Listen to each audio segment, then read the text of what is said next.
નમસ્કાર, India news ગુજરાતમાં હું આપની સાથે નિલેશ રાઠોડ. સમાચારની શરૂઆત કરીએ તો નાણામંત્રી નિર્મલા સીતારમણે રવિવારે બજેટ રજૂ કર્યું હતું. નાણામંત્રીના 85 મિનિટના ભાષણમાં સામાન્ય માણસ માટે કોઈ મોટી જાહેરાત થઈ ન હતી. જોકે ટેક્સ ફાઇલ કરવામાં સરળતા, રેલવે પ્રોજેક્ટ્સ અને આયુર્વેદિક એઇમ્સ જેવી નવી વાતો કહેવામાં આવી છે. આવકવેરા સ્લેબમાં કોઈ ફેરફાર નહીં, રિવાઇઝર રિટર્ન ફાઇલ કરવા માટે પણ 3 મહિનાનો વધુ સમય આપવામાં આવ્યો. એટલે કે હવે 31 ડિસેમ્બરને બદલે 31 માર્ચ સુધી રિવાઇઝર રિટર્ન ફાઇલ કરી શકાશે.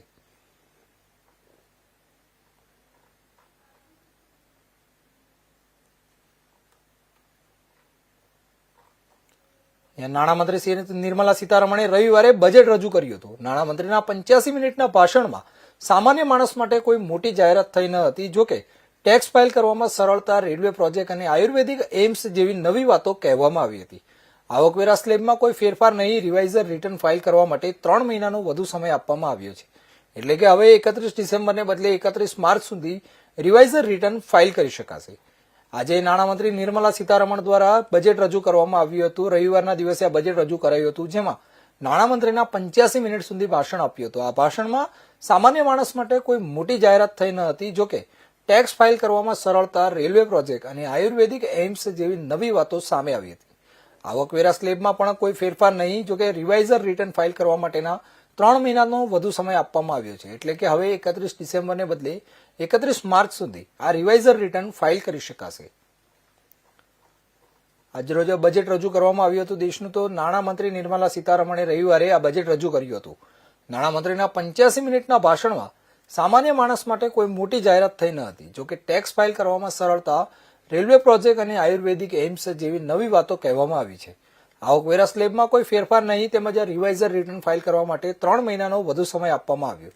એટલે કે હવે 31 ડિસેમ્બરને બદલે 31 માર્ચ સુધી રિવાઇઝર રિટર્ન ફાઇલ કરી શકાશે.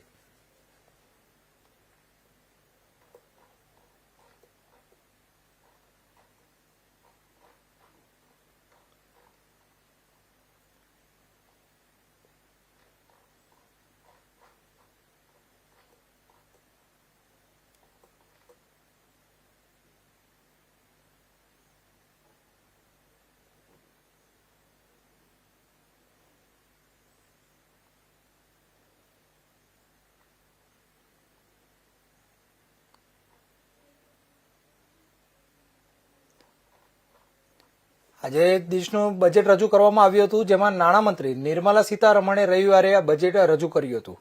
નાણામંત્રીના 85 મિનિટના ભાષણમાં સામાન્ય માણસ માટે કોઈ મોટી જાહેરાત થઈ ન હતી. જોકે ટેક્સ ફાઇલ કરવામાં સરળતા, રેલવે પ્રોજેક્ટ અને આયુર્વેદિક એઇમ્સ જેવી નવી વાતો કરવામાં આવી હતી. આ મામલે વધુ માહિતી માટે આપણી સાથે સુરતથી સીએ મુકેશ ઠક્કર જોડાઈ ચૂક્યા છે. જી મુકેશભાઈ, ઓવરઓલ બજેટ વિશે તમારું શું મંતવ્ય છે?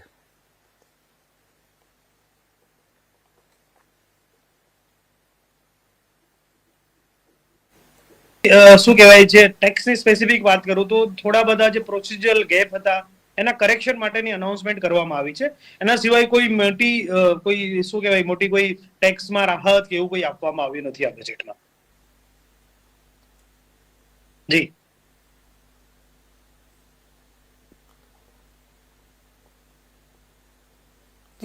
સામાન્ય લોકોને આ બજેટથી કેટલો લાભ થશે?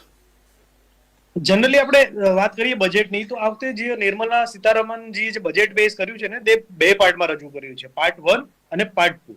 જે પાર્ટ 1 છે તો એમાં ઓવરઓલ એમને જે ડિફરન્ટ સ્કીમ છે એના માટે અનાઉન્સમેન્ટ કરી છે. અને જે ડિફરન્ટ સ્કીમ અનાઉન્સમેન્ટ કરી છે એમાં ઓલમોસ્ટ બધા જે શું કહેવાય મધ્યમને ધ્યાનમાં રાખ્યું છે. જેમ કે મહિલાઓ માટે બી સ્પેસિફિક અનાઉન્સમેન્ટ છે. એમએસએમઈ ચેમ્પિયન કરીને બી અલગથી એમને એમએસએમઈ માટે બી બહુ બધી અનાઉન્સમેન્ટ કરી છે. એગ્રીકલ્ચર માટે બી વાત કરી છે લોકોએ. એના સિવાય સ્ટાર્ટઅપ રિલેટેડ છે યા જે યુવા શક્તિ છે એમના માટે બી અલગ અલગ સ્કીમ દ્વારા એમને અલગ અલગ સ્કીમ અલોટ કરી છે. પણ એમાં સ્પેસિફિક જોવાનું રહેશે કે કેટલી અમાઉન્ટ એમાં અલોકેટ કરે છે અને એનું યુટિલાઇઝેશન કઈ રીતે છે.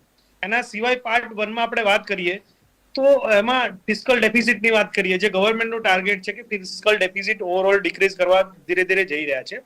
તો આ વખતે એમને જે અનુમાન કર્યું છે ફિસ્કલ ડેફિસિટનું 4.4 છે.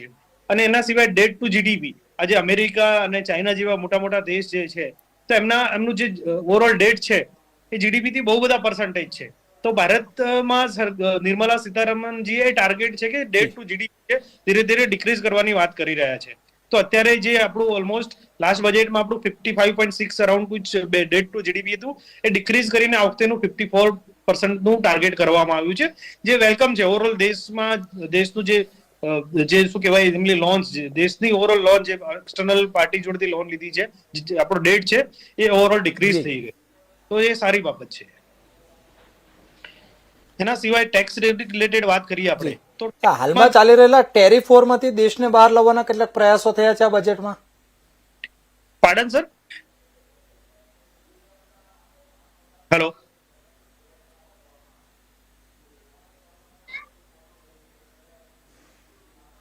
હેલો, હાલમાં જે ચાલી રહેલા ટેરિફ વોરમાંથી દેશને બહાર લાવવાના કેટલાક પ્રયાસો થયા છે આ બજેટમાં. ટેરિફ ફોર જનરલી એમને ઇમ્પોર્ટ રિલેટેડ કસ્ટમ ડ્યુટીઝ ને એમાં એમને રિલેક્સેશન આપ્યું છે. સ્પેસિફિક એમાં વાત કરીએ તો સોલર રિલેટેડ જે બી ઇમ્પોર્ટ છે, એના સિવાય જે કેન્સર રિલેટેડ મેડિસિન છે એના રિલેટેડ ઇમ્પોર્ટ છે, લિથિયમ બેટરી છે એના રિલેટેડ ઇમ્પોર્ટ છે. તો આ જે બધા જે રિલેટેડ ઇમ્પોર્ટ છે એમાં જે કસ્ટમ ડ્યુટી હતી એ લોકોએ ઝીરો કરી છે. તો ઓવરઓલ કહી શકાય કે જે આપણા દેશની ટેરિફ જો રેટ છે કસ્ટમ ડ્યુટીનો એ ડિક્રીઝ કર્યો છે. તો એક્સપેક્ટ કરીએ કે સામેવાળા દેશ બી અમુક વસ્તુઓમાં એનો ટેરિફ રેટ ડિક્રીઝ કરે. અને એના સિવાય જે તમે ટેરિફની વાત કરી તો એક્સપોર્ટમાં એમને સારું એક કામ કર્યું છે. એક્સપોર્ટમાં એ લોકોએ ઓવરઓલ અત્યારે કેવું છે કે કોઈ બી એક્સપોર્ટ કરવા માટે અલગ અલગ ગવર્મેન્ટ અલગ અલગ એજન્સીઓ માટે અપ્રુવલની આપણે જરૂર પડતી હોય છે. તો એ ધીરે એના રિપ્લેસમેન્ટમાં એ લોકો એઆઈ બેઝ એક વેબ એક એઆઈ બેઝ એક ટૂલ અથવા એક વિન્ડો ઓપન કરવા જઈ રહ્યા છે. તો એમાં શું થશે કે દરેક એજન્સીઓને અલગ અલગ અપ્રુવલ માટે આપણે જે જવું પડતું એ નહીં જવું પડે, અને એક single window base AI base જે ટૂલ્સ ડેવલપ કરી રહ્યા છે, જે શોર્ટ ટાઈમમાં એ લોકો લાવવાની વાત કરી રહ્યા છે, તો એના માટે જે એક્સપોર્ટ કરી રહ્યા છે એક્સપોર્ટર માટે બહુ બેનિફિશિયર રહેશે. અને એ પ્રોસિજર રિલેટેડ એક સારી ચેન્જ કહેવાય શકાય. જી, તો ઓવરઓલ જોતા એવું લાગી રહ્યું છે કે હવે ગવર્મેન્ટ પણ ક્યાંક ને ક્યાંક ડિજિટલાઇઝેશનની આ વાતો કરી રહી છે, ડિજિટલાઇઝેશન તરફ આગળ વધી રહ્યા છીએ આપણે. યસ ઓફકોર્સ એ બહુ જરૂરી પાસું છે કે જે અત્યારે એસેસમેન્ટ યા જે એસેસિંગ ઓફિસર યા જે ઓફિસર રિલેટેડ જે બી અત્યારે જે કામ થાય છે ધીરે ધીરે એ ઓનલાઈન કરવાની પ્રોસેસ વાત કરી છે. આની વાત નીકળી છે તમને એ બી જણાવું કે 15G અને 15H જે ફોર્મ્સ અત્યાર સુધી કેવું હતું કે તમારે લોઅર જનરલ ટીડીએસ જે બેંકમાં ઇન્ટરેસ્ટ છે અથવા ઓવરઓલ જે બી ટીડીએસ તમારે કપાય છે, તો એના જો ટીડીએસ લોઅર ડિડક્શન અથવા ટીડીએસ ના કપાવો હોય તો એના માટે 15G અને 15H ફોર્મ ભરવું પડે છે, જે એસેસિંગ ઓફિસર થ્રુ અત્યાર સુધી ફાઇલ થતું હતું. એ ધીરે ધીરે એ ઓનલાઈન કરી દીધું છે અને ડાયરેક્ટ જે એજન્સી હશે, ડાયરેક્ટ જે બેંક હશે એ ડાયરેક્ટ અપ્રુવલ થશે. તો એમાં જે એસેસિંગ ઓફિસરનો જો રોલ હતો એ ખતમ કરવાની કોશિશ થઈ રહી છે. અને મારા હિસાબથી એ વેલકમ મૂવ છે, કેમ કે નાની નાની વસ્તુ માટે અથવા અમાઉન્ટ માટે એસેસિંગ ઓફિસરનો બી ટાઈમ વેસ્ટ થાય છે, તો એની જરૂર બી નથી હોતી. તો એક વેલકમ મૂવ છે, આ પ્રોસિજર ચેલ છે. અને એના સિવાય ઇન્કમ ટેક્સ રિલેટેડ ઓવરઓલ ચેન્જીસની બી વાત કરીએ આપણે એની સાથે, કે ડાયરેક્ટ ટેક્સમાં સ્પેસિફિક ઇન્કમ ટેક્સમાં એ લોકોએ 2-3 વસ્તુની સારી મુવમેન્ટ વાત કરી છે. એમ કે ઇન્કમ ટેક્સ એક્ટ 2026 થી એ લોકો લાગુ કરવા જઈ રહ્યા છે, અને જેમાં એ કહી રહ્યા છે કે જે ફોર્મ્સ જે સરલીકરણ કરશે અને ઇન્કમ ટેક્સના જે પ્રોવિઝન છે એ બી સરલીકરણની વાત થઈ રહી છે. તો એક વેલકમ મૂવ છે. એના સિવાય ટીડીએસ અને ટીસીએસમાં બી આ વખતે ઘણા બધા ચેન્જીસ લાયા છે. જેમ કે કોઈ બી પર્સન ફોરેન ટ્રીપ પર જાય છે અથવા એજ્યુકેશન માટે છે અથવા કોઈ બી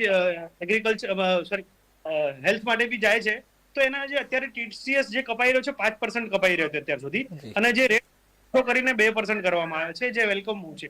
એના સિવાય બી ટીસીએસ અને ટીડીએસ માં ઘણા બધા રેશનલાઇઝેશન કરવામાં આવ્યું છે, જે વેલકમ મૂવ છે મારા હિસાબે. જી, ધન્યવાદ મુકેશ સમગ્ર મામલે માહિતી આપવા બદલ. તો હવે સમાચારમાં આગળ વાત કરીએ.